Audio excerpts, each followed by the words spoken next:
Well, the fans left early, Shane, but we had to stay to watch the Suns go down 3-0 to the Timberwolves. Thank you for joining us. I'm Eliav Gabay along with Shane Young. And Shane, quite simply, we can talk about the defense. We can talk about the lack of bench production. But in the third quarter, every time so far, it's been the death of Phoenix. What are you seeing in the third period? Seeing a team that's not prepared on either side of the floor, Eliav, and it's honestly, the predicament they're in right now is that they have too many weapons to stop on the Timberwolves and not enough defensive answers on this team. But really, I mean, that's just one of the problems they have. I mean, just so many problems go wrong in the third quarter. Notably, they don't get hardly any three-pointers up. It's a math problem at this point for the Suns, and they just lose focus. And it's the younger, hungrier team coming out of halftime that's honestly punking the veterans, and that should not be the case. I think we just got beat. I mean, that was a point of emphasis for us going into the game, to stick together through adversity. So, the communication was there. We just didn't execute. I mean, I'm the type of just, focus on the next game. So play by play, possession by possession. They said nobody's ever done it before. That's exciting. The third quarter kicking our ass, ain't it?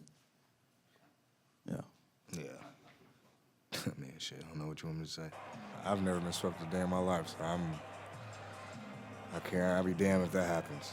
If you're Frank Vogel going into Game 4, what adjustments can be made in this must-win contest? You need to look at the tape on how you defended Anthony Edwards tonight and scrap all of that, honestly. That's what I would do, because I actually disagree with what Frank Vogel said post-game. He mentioned how they had more problems single coverage than double. I'm like, yeah, and Edwards still had 30-plus points. That's whatever.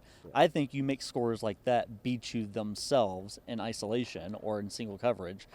Once they started putting two on the ball and trapping and switching and doubling against Ant Edwards, you open up the floodgates for Nickeil Alexander-Walker, Jay McDaniels, everyone just to get going. And I think that's how you lose.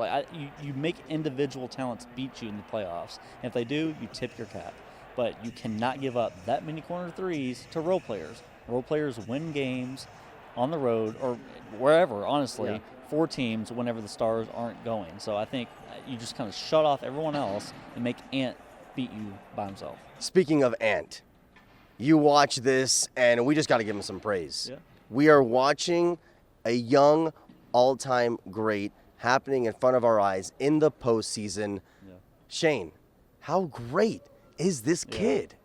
Honestly, you come into the series thinking Booker might have the upper hand in the shooting guard battle. That's not the case. Yeah. That's clearly not the case. Ant Edwards is a two-way machine that, honestly, you're going to like this, Eliav. You're going to like this a lot. He reminds me of prime Kobe in certain respects. Okay. Certain respects. Obviously, the footwork and the polish isn't quite there yet, but the shot creation, how many bank shots off the glass, the body control, being able to get downhill, the patience, and his playmaking's already far ahead of where we see most guys in that mid-20s or early 20s range is what he is. I mean, he's only fourth year in the league or something like that. So it's nuts. Obviously going to be a top 10 player for years to come, top 5 maybe. Yeah. Going to have to start talking about MVP conversations with him. But, I think this is a great test for him going against his favorite player of all time, Kevin Durant. He can match himself against Devin Booker. And then obviously the old guard with Bradley Beal being someone that he probably looked up to growing up. So it's interesting to see that his maturation at this level, and it's only going to get better, and they're going to make a deep run, I think. And I'll add to your point about a young Kobe. He's got that attitude, but even better leadership than Kobe had at this point of his career. So I absolutely agree with you. And now the toughest part of each conversation that we have, and I'll take the pressure off you this time. Prediction for Game 4, and we both have been struggling with the answer for this one.